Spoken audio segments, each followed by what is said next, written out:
Hello बच्चों, कैसे हैं आप? आपको याद हो तो हमारी यूनिट नंबर 3 अध्याय नंबर 5 चल रहा है, जिसका नाम है चुंबकत्व। और पिछले वीडियो में आपको याद हो तो हमने अक्षीय स्थिति में चुंबकीय क्षेत्र की तीव्रता अर्थात किसी दंड चुंबक के कारण अक्षीय स्थिति में चुंबकीय क्षेत्र की तीव्रता या अनुदैर्ध्य स्थिति में चुंबकीय क्षेत्र की तीव्रता के लिए व्यंजक देखा था। आज हम अगला टॉपिक लेकर चल रहे हैं बच्चों। मोस्ट इंपोर्टेंट है ये भी कि आपसे पूछा जा सकता है किसी छोटे दंड चुंबक के कारण निरक्षीय स्थिति या अनुप्रस्थ स्थिति में चुंबकीय क्षेत्र की तीव्रता के लिए व्यंजक स्थापित कीजिए। ठीक है बच्चों, तो आज हम इसको स्टार्ट करने जा रहे हैं। उससे पहले कुछ बातें हम समझ लें तो फिर अपन इसको स्टार्ट कर पाएंगे। तो ध्यान से देखिएगा बच्चों, कभी हमने पढ़ा है एक नियम होता है जिसे सदिशों के योग का समांतर चतुर्भुज नियम कहते हैं। ध्यान से देखिएगा, वो समांतर चतुर्भुज नियम क्या होता है? तो ये एक समांतर चतुर्भुज है बच्चों। ध्यान से देखिएगा, ये एक समांतर चतुर्भुज है। यदि हम इस समांतर चतुर्भुज की ये जो दो भुजाएं हैं, ये बच्चों इन्हें दो आसन्न भुजाएं कहते हैं। यदि इन आसन्न भुजाओं द्वारा हम दो सदिशों को प्रदर्शित करें, ये दो सदिश हैं, इनको हमने प्रदर्शित किया तो जो क्लियर है कि जो इन दोनों सदिशों का परिणामी है वो समांतर चतुर्भुज नियम से इस विकर्ण द्वारा प्रदर्शित किया जाता है। मान लो वो परिणामी सदिश R है तो ये इस विकर्ण द्वारा प्रदर्शित होगा। पर कौन से विकर्ण द्वारा बच्चों? तो आप ध्यान से देखें, जो दोनों सदिशों के कटान बिंदु से होकर गुजर रहा है। तो हम कह सकते हैं कि यदि दो सदिशों को परिमाण तथा दिशा में समांतर चतुर्भुज की दो संलग्न भुजाओं द्वारा प्रदर्शित किए जाए तो उन सदिशों का परिणामी परिमाण तथा दिशा में उस विकर्ण द्वारा प्रदर्शित किया जाता है जो दोनों सदिशों के कटान बिंदु से होकर गुजरता है। ये तो बहुत बड़ा नियम है, पर बच्चों ये नियम याद करना था तो हम 11th में करते, 12th में हमें इसकी आवश्यकता नहीं है। इसको हमें केवल उपयोग करना आना चाहिए। तो सामान्य सी बात है, याद रखिएगा, यदि दो सदिश मुंह फाड़ के खड़े हो तो उन सदिशों का परिणामी उनके बीच में से होकर जाता है। ये पहली बात है जो आपको याद रखना है। दूसरी बात बच्चों ध्यान से देखिएगा, यदि ये दो सदिश ए सदिश और बी सदिश के बीच का कोण थीटा है, बीच का कोण थीटा है, और बच्चों इन दोनों सदिशों के परिमाण आपस में बराबर है, परिमाण आपस में बराबर है, तो समांतर चतुर्भुज नियम द्वारा यदि हम सदिशों के परिणामी का परिमाण ज्ञात करना चाहें तो r का मान बच्चों ये होता है, r बराबर पहले आएगा 2, फिर दोनों में से कोई भी एक, क्योंकि दोनों बराबर है, सपोज यहाँ पे हमने ये मान लिया, फिर आएगा बच्चों cos, फिर इनके बीच का कोण जो कि थीटा है। यदि हम इसको फाई मान लें तो यहाँ पे फाई आ जाएगा, और इस फाई के बटे में कितना आएगा? तो ये इस बात को दर्शाता है बच्चों, यदि हमें ऐसे दो सदिश दिए जाए जिनका परिमाण आपस में कैसा हो, बराबर, और उनके बीच का कोण कितना हो, फाई, तो उन दोनों सदिशों के परिणामी सदिश का परिमाण हम इस सूत्र द्वारा ज्ञात कर सकते हैं। पहले कोण आएगा 2, फिर दोनों में से कोई भी एक, मतलब ए या बी, फिर क्या आएगा बच्चों cos, फिर उनके बीच का कोण, और कोण के बटे में कितना आएगा 2। यह समांतर चतुर्भुज नियम होता है। ठीक है बच्चों, अब ध्यान से देखिएगा, हम देखने जा रहे हैं कि निरक्षीय स्थिति होती क्या है या अनुप्रस्थ स्थिति होती क्या है। तो ध्यान से देखिएगा, ये एक दंड चुंबक है, छोटा दंड चुंबक है। ये इसका कौन सा ध्रुव है, N, ये इसका कौन सा ध्रुव है, S। बच्चों इन दोनों ध्रुवों को मिलाने वाली ये जो सरल रेखा है, आप जानते हैं इसे चुंबक का अक्ष या चुंबकीय अक्ष कहते हैं। बच्चों इस पर हमने एक रेखा इस प्रकार खींची है जो कि इस अक्ष पर 90 डिग्री का कोण बना रही है, नंबर 1। नंबर 2, ये मध्य बिंदु से होकर गुजर रही है। बच्चों वो रेखा जो किसी रेखाखंड पर 90 डिग्री का कोण बनाए उसे हम लंब कहते हैं, और वो रेखा जो किसी रेखाखंड के मध्य बिंदु से होकर गुजरे, अरे वो तो उसको दो बराबर भागों में बांटेगी, तो उसे हम समद्विभाजक रेखा या अर्धक रेखा कहते हैं। तो आप देखेंगे ये जो रेखा है, ये नंबर 1 तो इस चुंबक का अर्धक है, नंबर 2 ये चुंबक पर लंब है, तो हम इसे बोल सकते हैं चुंबक का लंबवर्धक, चुंबक का लंबवर्धक। बच्चों ये जो लंबवर्धक है, इस पर हमने एक बिंदु P माना है जिस पर हमें ज्ञात करना है चुंबकीय क्षेत्र की तीव्रता। तो बिंदु की ये जो स्थिति है इसे हम निरक्षीय स्थिति या अनुप्रस्थ स्थिति कहते हैं। यदि हमसे पूछा जाए बच्चों कि अनुप्रस्थ स्थिति या निरक्षीय स्थिति क्या होती है, तो हम क्या कहेंगे? वह बिंदु जिस पर चुंबकीय क्षेत्र की तीव्रता ज्ञात करनी है चुंबक के लंबवर्धक पर स्थित हो, तो बिंदु की इस स्थिति को हम निरक्षीय स्थिति या अनुप्रस्थ स्थिति कहते हैं। अब बच्चों ध्यान से देखिएगा, अक्षीय स्थिति में भी हमने समझा है कि चुंबकीय क्षेत्र की तीव्रता एक ध्रुव के कारण उत्पन्न होगी, लेकिन यदि उपलब्ध ध्रुव कितने हो, 2, तो क्लियर है तीव्रताएं भी कितनी उत्पन्न होंगी, 2। तो आप देखिए यहाँ पर ध्रुव 2 है, तो बिंदु P पर एक नहीं दो दो तीव्रताएं उत्पन्न होंगी, एक बच्चों एन ध्रुव के कारण और एक एस ध्रुव के कारण। हम पहले समझ चुके हैं कि एन ध्रुव के कारण जो तीव्रता उत्पन्न होती है बच्चों उसकी दिशा हमेशा ध्रुव से दूर होती है, तो ये हमेशा ध्रुव से दूर, ये ध्रुव। और जो एस ध्रुव के कारण तीव्रता उत्पन्न होती है बच्चों उसकी दिशा हमेशा ध्रुव की ओर होती है। अब आप ध्यान से देखिएगा तो हमें ऐसे दो सदिश प्राप्त हुए हैं जो मुंह फाड़ के खड़े हैं, ये तो समांतर चतुर्भुज नियम से इन दोनों सदिशों का जो परिणामी होगा बच्चों ये उस विकर्ण द्वारा प्रदर्शित किया जाएगा जो दोनों सदिशों के कटान बिंदु से होकर गुजरेगा। तो ये जो हमने भी लिखा है ये निरक्षीय स्थिति में चुंबकीय क्षेत्र की तीव्रता या परिणामी तीव्रता है जो हमें ज्ञात करना है। ठीक है बच्चों, अब ध्यान से देखिएगा, हमने इस चित्र में दर्शाया कि हम इसकी पहले बात करें तो जो थ्योरी हमें व्यंजक में लिखनी होगी वो मैं आपको बोल के बता रहा हूं, ध्यानपूर्वक सुनिएगा। माना एनएस, मैंने आपको बताया था एनएस ऐसे लिखते हैं। माना एनएस एक छोटा दंड चुंबक है जिसके प्रत्येक ध्रुव की ध्रुव प्रबलता स्मॉल एम और प्रभावकारी लंबाई 2l है। तो चुंबकीय आघूर्ण कैपिटल एम बराबर क्या होगा m इंटू 2l। ठीक है बच्चों, अब आगे क्या, इसके लंबवत पर मध्य बिंदु O से स्मॉल r दूरी पर एक बिंदु P स्थित है जिस पर चुंबकीय क्षेत्र की तीव्रता ज्ञात करनी है और बिंदु की इस स्थिति को बच्चों हम निरक्षीय स्थिति या अनुप्रस्थ स्थिति कहते हैं। ठीक है, ये दूरी थोड़ी ऊपर लिख देते हैं, हमें दिखाई देगी ये दूरी। ठीक है बच्चों, अब प्रक्रिया क्या है, हम व्यंजक कैसे स्थापित करेंगे, तो पहले हम एन ध्रुव के कारण बिंदु P पर निकालेंगे चुंबकीय क्षेत्र की तीव्रता जिसे क्या मानेंगे V1, फिर एस ध्रुव के कारण भी बिंदु P पर क्या निकालेंगे चुंबकीय क्षेत्र की तीव्रता जिसे हम क्या मानेंगे V2, और फिर उन दोनों का परिणामी ज्ञात करेंगे जिसे हम किससे दर्शाएंगे V से, और वो कहलाएगी निरक्षीय स्थिति या अनुप्रस्थ स्थिति में चुंबकीय क्षेत्र की तीव्रता। लेकिन बच्चों यहां ध्यान से देखिएगा कि जब आप V1 और V2 का मान ज्ञात करेंगे तो उसके लिए हम ये सूत्र उपयोग में लाएंगे, B बराबर μ0/4 पाई, ऊपर आएगा बच्चों m और बटे आएगा दूरी का वर्ग, ये होती है तीव्रता। तो इस सूत्र को आप ध्यान से देखें तो जब भी आप V1 और V2 का मान इस सूत्र की सहायता से ज्ञात करेंगे तो हमें यहाँ बटे में दूरी चाहिएगी। पर प्रश्न उठता है ये दूरी कौन सी है, तो याद रखिएगा ये दूरी ध्रुव से उस बिंदु की दूरी है जिस पर हमें चुंबकीय क्षेत्र की तीव्रता ज्ञात करनी है। तो इसका अर्थ क्या निकला बच्चों कि जब आप V1 का मान ज्ञात करेंगे तो दूरी n से P तक होनी चाहिए, और जब आप किसका मान ज्ञात करेंगे V2 का तो दूरी S से P तक होनी चाहिए।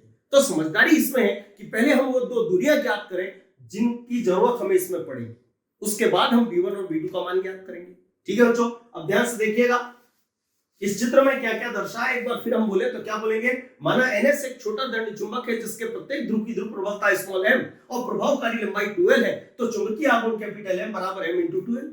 चुंबक के लंबवर्धक पर मध्य बिंदु O से स्मॉल r दूरी पर एक बिंदु P स्थित है जिस पर चुंबकीय क्षेत्र की तीव्रता ज्ञात करनी है। बिंदु की इस स्थिति को निरक्षीय स्थिति या अनुप्रस्थ स्थिति कहते हैं। अब क्या लिखेंगे, चित्रानुसार। बच्चों चित्र के अनुसार हमें वो दो दूरियां लिखना है जिनका उपयोग करके हम V1 और V2 का मान ज्ञात करेंगे। ठीक है, तो ध्यान से देखिएगा, चित्रानुसार आप देखें, ध्यानपूर्वक समझिएगा। इस चित्र को आप देखेंगे तो इसमें आपको दो समकोण त्रिभुज दिखाई देंगे। बच्चों एक त्रिभुज है जिसका नाम है NOP, और एक त्रिभुज है बच्चों जिसका नाम है SOP। ये दो त्रिभुज है बच्चों, आप ध्यान से देखेंगे इन दोनों त्रिभुजों में, इस त्रिभुज में O से N तक की दूरी कितनी है L, और इस त्रिभुज में O से S तक की दूरी भी कितनी है L। अरे तो ये भुजाएं तो बराबर है बच्चों, तो दोनों त्रिभुजों की ON और OS भुजा आपस में बराबर है क्योंकि दोनों की लंबाई कितनी है L। अब बच्चों ध्यान से देखिएगा, इस त्रिभुज में ये वाला कोण 90 डिग्री का है, इस वाले कोण पे लिखेंगे कैसे, NOP। ये तो इस त्रिभुज में कोण NOP कितने डिग्री का है, 90। अब देखें बच्चों इस त्रिभुज में ये वाला कोण कैसे लिखेंगे, SOP, बट नेचुरल ये भी 90 डिग्री का होगा, तो कोण SOP। दोनों कोण बच्चों कितने डिग्री के हैं, 90। अरे तो ये बराबर होंगे। ठीक है, अब ध्यान से देखिएगा, ये जो बीच वाली भुजा OP है बच्चों ये इस त्रिभुज की भी है और इस त्रिभुज की भी है। अरे तो ये तो उभयनिष्ठ है, और जब उभयनिष्ठ है तो बराबर होगी सही। तो इस त्रिभुज की कौन सी भुजा, OP, और इस त्रिभुज की कौन सी भुजा, OP। चूंकि ये उभयनिष्ठ है इसलिए आपस में कैसी होगी, बराबर।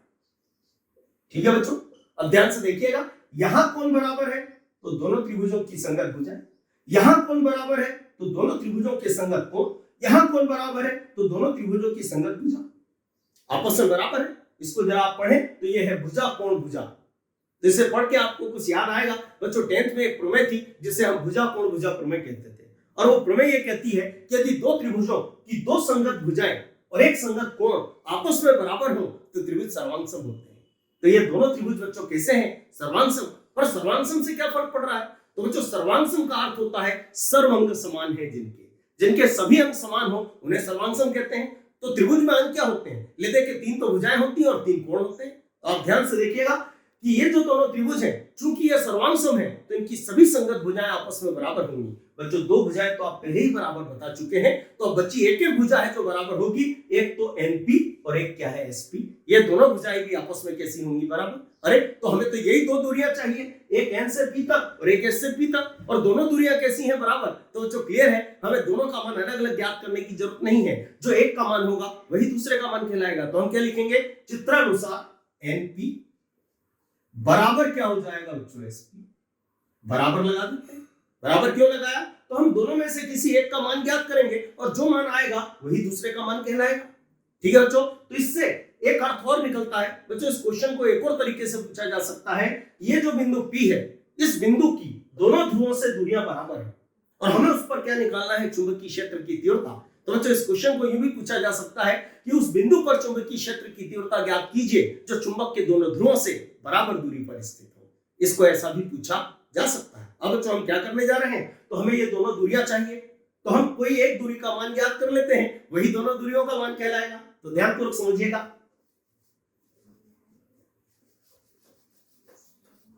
बच्चों देखें, ये एक समकोण त्रिभुज है। मैं आपको अलग से बना के बताता हूं। ये त्रिभुज है, ये क्या लिखा है बच्चों? एन। ये क्या लिखा है? ओ। ये क्या लिखा है? पी। ये दूरी आर है, ये दूरी एल है, और हमें ये दूरी चाहिए, और ये कोण 90 डिग्री का है। तो आप जानते हैं बच्चों ये एक समकोण त्रिभुज है, और समकोण त्रिभुज में हमें कौन सी भुजा ज्ञात करना है? कर्ण। अरे तो हम पाइथागोरस प्रमेय का उपयोग कर सकते हैं। पाइथागोरस प्रमेय क्या कहती? कर्ण का वर्ग बोले तो एनपी का वर्ग बराबर क्या होगा बच्चों? अन्य 2 भुजाओं के वर्गों का योग। तो अन्य 2 भुजाओं में एक कोण है आर और एक कोण है एल, तो इनके वर्गों का योग। ये हो गया। अरे पर हमें तो मान एनपी का चाहिए बच्चों, और ये मान है एनपी स्क्वायर का, तो स्क्वायर हटाना पड़ेगा। कैसे हटाएंगे? तो दोनों पक्ष का वर्गमूल ले लेते हैं। जब वर्गमूल लेंगे तो इधर वर्ग से वर्गमूल कटेगा, केवल क्या बचेगा? एनपी, और इधर अंडर रूट लग जाएगा। तो इसको लिख सकते हैं under root r square plus l square. ये बच्चों किसका मान हो गया? एनपी का। और बट नेचुरल यही मान किसका होगा? एसपी का। तो इसको यहां लिख देते हैं under root r square plus l square. ठीक है बच्चों। लेकिन आप जानते होंगे कि अंडर रूट को घात 1/2 भी लिखा जा सकता है, तो हम इसको यूं भी लिख सकते हैं बराबर r square plus l square पूरे की घात 1/2, ऐसा लिख सकते हैं।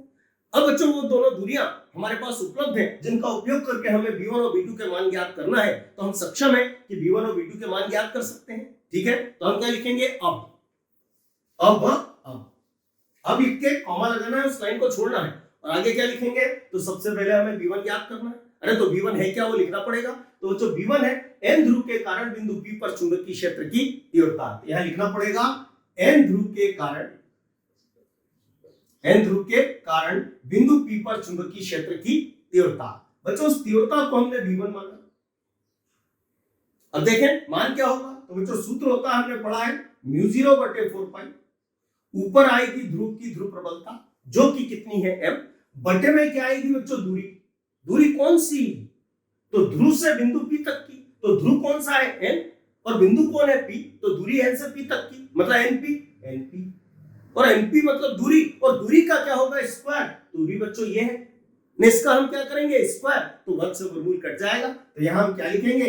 Are square plus l square. प्रश्न उठता है अंडर रूट कहां गया? तो दूरी का हमें वर्ग करना था, तो वर्ग से वर्गमूल कट गया। ठीक है बच्चों। अब इसी तरीके से हम किसका मान ज्ञात कर सकते हैं? v2 का। तो हम लिखेंगे और इसी प्रकार किसका मान ज्ञात करना है बच्चों? v2 का। तो v2 क्या है ये लिखना पड़ेगा। तो हम क्या लिखेंगे यहाँ पे? s ध्रुव के कारण बिंदु P पर चुंबकीय क्षेत्र की तीव्रता। बच्चों उस तीव्रता को हमने क्या माना? v2 बराबर क्या होगा? μ0 बटे क्या होगा? 4 पाई, ऊपर क्या आएगा? m, और बटे में होगा बच्चों आर स्क्वायर, सॉरी ये दूरी s से कहां तक? P तक, और ये दूरी कितनी है? Under root r square plus l square, और दूरी का हम क्या करेंगे? वर्ग। तो मान आएगा r square plus l square, वर्ग से वर्गमूल यहां भी कट जाएगा।